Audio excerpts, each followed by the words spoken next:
Minimax, chapitre 2, la représentation du monde. Lorsque j'arrivai sur les lieux, il n'y avait personne. La campagne alentour était paisible et silencieuse. Je m'assis dans l'herbe, tiédi par le soleil de l'après-midi, face à l'arbre devant lequel Minimax m'était apparu la veille, et attendis.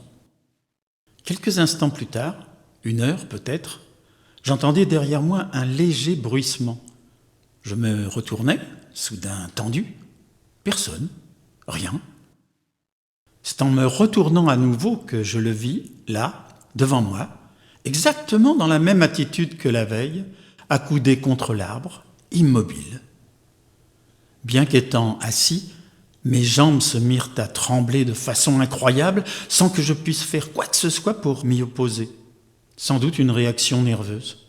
On aurait dit un pantin, comme si mes membres ne m'appartenaient plus. Calme-toi. Tu es venu me voir. Je suis là.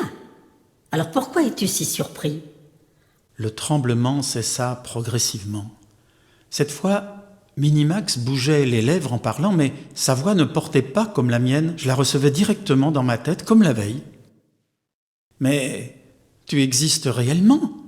parvenais-je à articuler. « Ou bien es-tu sorti de mon imagination ?» Pourquoi ? Ton imagination n'est pas réelle ?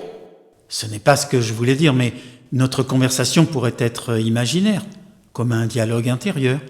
Tu pourrais être une hallucination. Venir jusqu'ici et me faire traiter d'hallucination ? Tu veux quoi ? Une preuve ? Oui, peut-être, quelque chose comme ça. Je ne peux pas t'en donner. En fait, tu ne doutes pas de ce que tu vois, de ma présence, de notre conversation. Tu doutes de toi, de tes propres perceptions.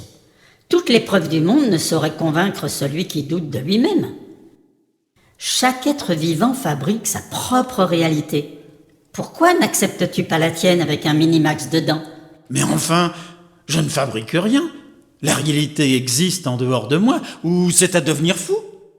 Ce qui est à devenir fou, dit Minimax en imitant ma voix, c'est que tu puisses imaginer que la réalité du monde dans lequel tu vis soit la même pour tous. Pour toi, ton voisin, pour un animal ou un végétal.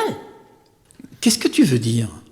Simplement que chaque forme de vie fabrique sa propre représentation du monde, selon son espèce, son milieu, son histoire ou sa sensibilité.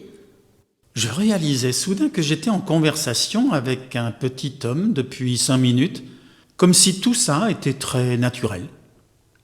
En engageant la conversation comme il l'avait fait, il avait réussi à s'insérer dans ma vie et me faisait accepter sa présence comme normale. Il discutait avec moi exactement comme un autre homme l'aurait fait. « Mais pourquoi moi ?» demandai-je soudain. « Pourquoi m'es-tu apparu ? Pourquoi m'avoir choisi, moi ?» Je ne t'ai pas choisi. C'est toi qui m'as reçu. Ah, ça c'est la meilleure. Et de quelle façon ? Oh, c'est très simple. Ta représentation du monde était restée entr'ouverte. Tu ne le sais pas, mais la plupart des habitants de cette planète ont une représentation du monde fermée. Ils n'y laissent plus rien pénétrer. Surtout pas un petit bonhomme comme moi. C'est dommage parce que, au début de vos vies, lorsque vous êtes enfant, votre représentation du monde est ouverte. Au fur et à mesure que vous grandissez, vous vous appliquez à la rétrécir, à nommer, identifier, étiqueter, trier, exclure, jusqu'à ce qu'il ne reste plus qu'un tout petit passage étroit. Si étroit qu'un jour, vos représentations du monde se referment sur elles-mêmes. Par hasard, sans doute, la tienne était restée entr'ouverte.